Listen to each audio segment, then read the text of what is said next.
Okay, today we'll be working on 6.2 Growth and Decay. If you don't have this worksheet, please go to Edmodo and download it from there. I'll have a copy of the notes. Now let's try to first of all discuss the equations for growth and decay. So let's start with the growth equation. It's y equals a, open parentheses, 1 plus r to the power t. The decay is exactly the same thing, but instead of 1 plus, it's going to be 1 minus. Let's discuss this some more. Y, in this case, would be whatever is left, so the amount after you have the equation, or with time. A is going to be the initial amount, so let's write this down. A is going to be the initial amount.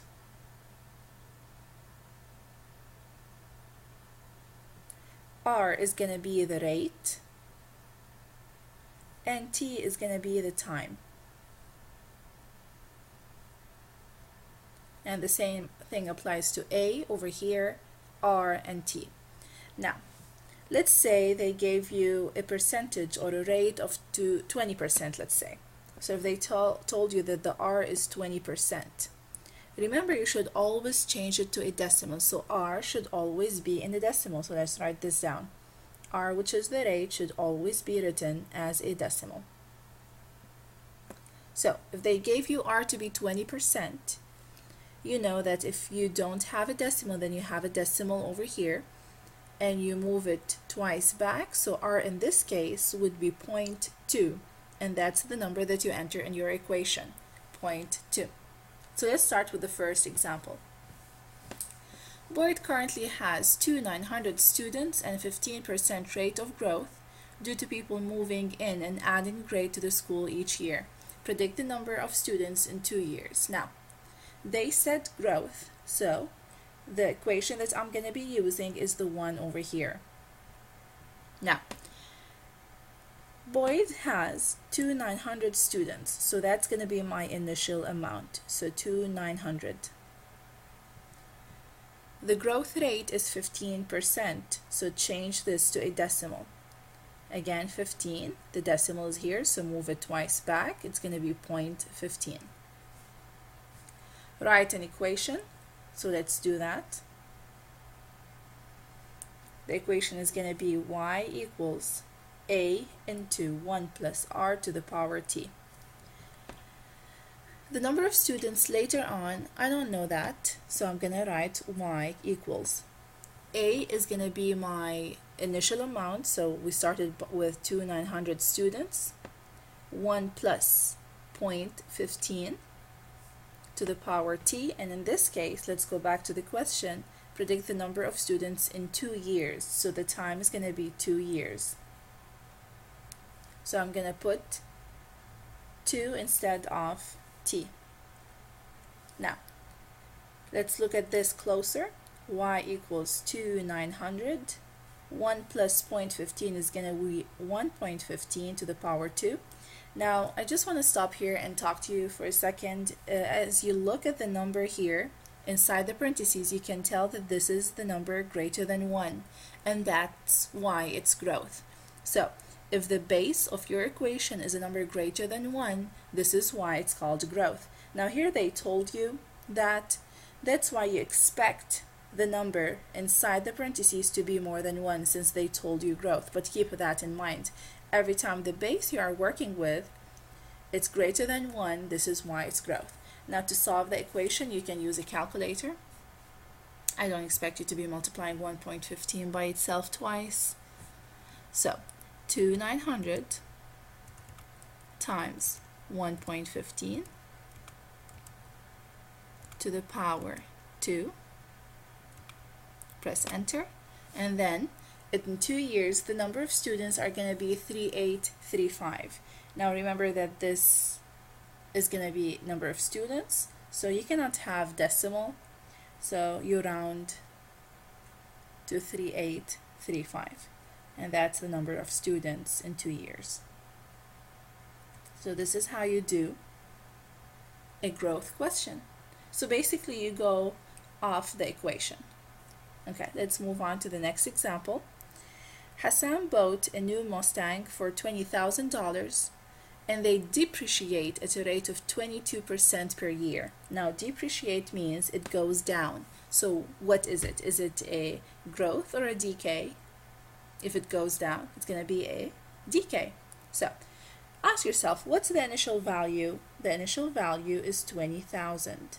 This is how much it cost at the beginning. What's the growth or decay? Since it's depreciating, so it's a decay rate. 22%. Immediately change it to a decimal. Write an equation. So y equals a into 1 minus r. And why is the minus up there? I don't know. So 1 minus r to the power t. Now, so let's plug in all the values I know. So y is equal to, which is the amount later on, I don't know that. Now the initial amount is going to be 20,000.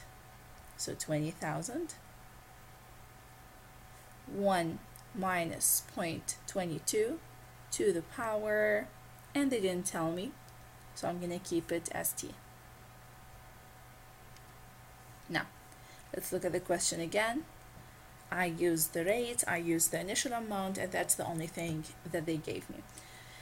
Now, again, I want to stop here for a second. 1 minus 0.22. So you can do it on the calculator. It's going to be 0.88, but I want you to be,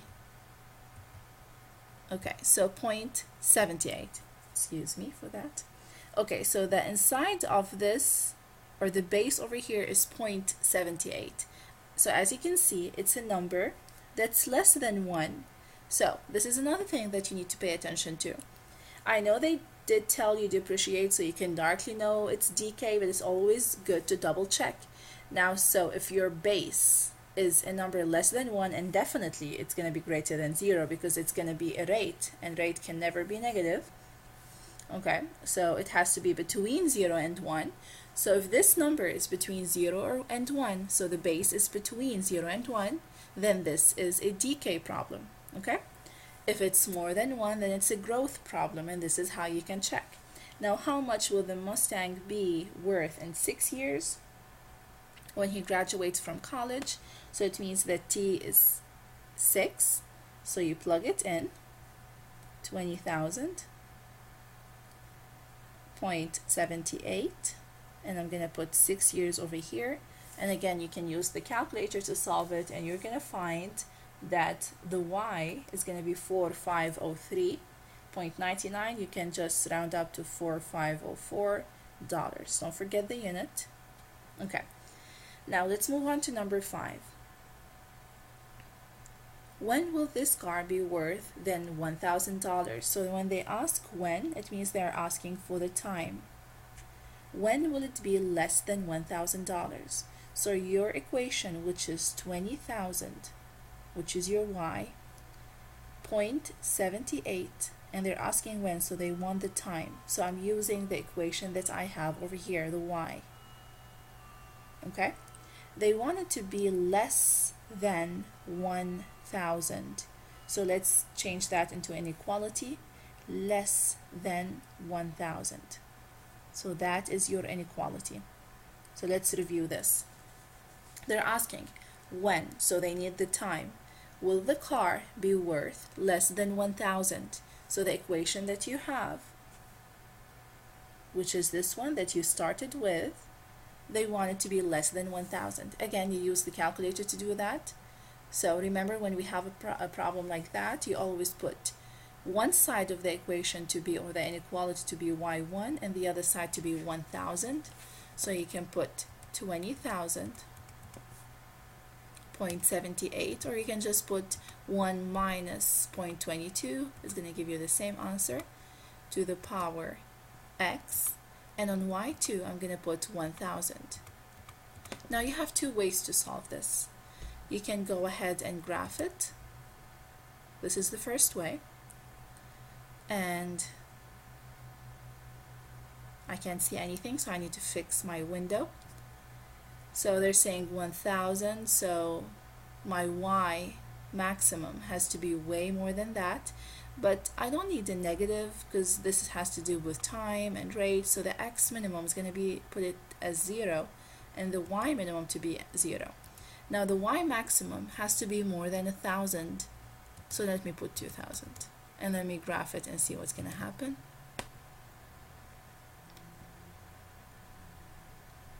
So I can see the line, I can see part of my graph, so I have to fix my x maximum then.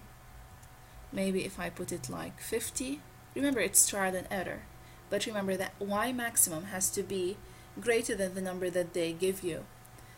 Minimums, you don't care about the negatives, so put it as 0 and keep trying, keep graphing, and this is how you fix your x maximum.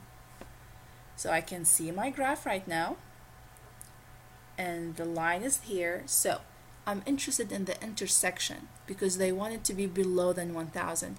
So this is my 1,000 line. It means they want this part. So what you can do is just find the intersection, and then you can say that below this number it's going to be less than 1,000. So let me go to second trace. You do number 5. You can move the cursor to whatever the point of section is. This is better. If you choose not to do that, that's fine. You press enter 3 times, and then you can tell that at 12 it's going to be 1,000. So below 12, okay, below 12 years, it's going to be less than 1,000. So t, the time, has to be below 12. Now another way to do this, now it's good to know both ways because sometimes one way is clearer than the other in some problems. So again, you on y equals, on y1 you put the first equation, and y2 you put the second equation, the second part of your equation or inequality. You graph it. If you cannot see it, you have to fix your window. Then you do second trace, intersect, and enter 3 times. Or another way, you can just go to second table. Now y2 is 1,000, so you try to go over here and try to look for a number when the number over here is less than 1,000 because they want it to be smaller than 1,000. So over here I can tell that like in 6 years it's going to be 4,504, so it is less.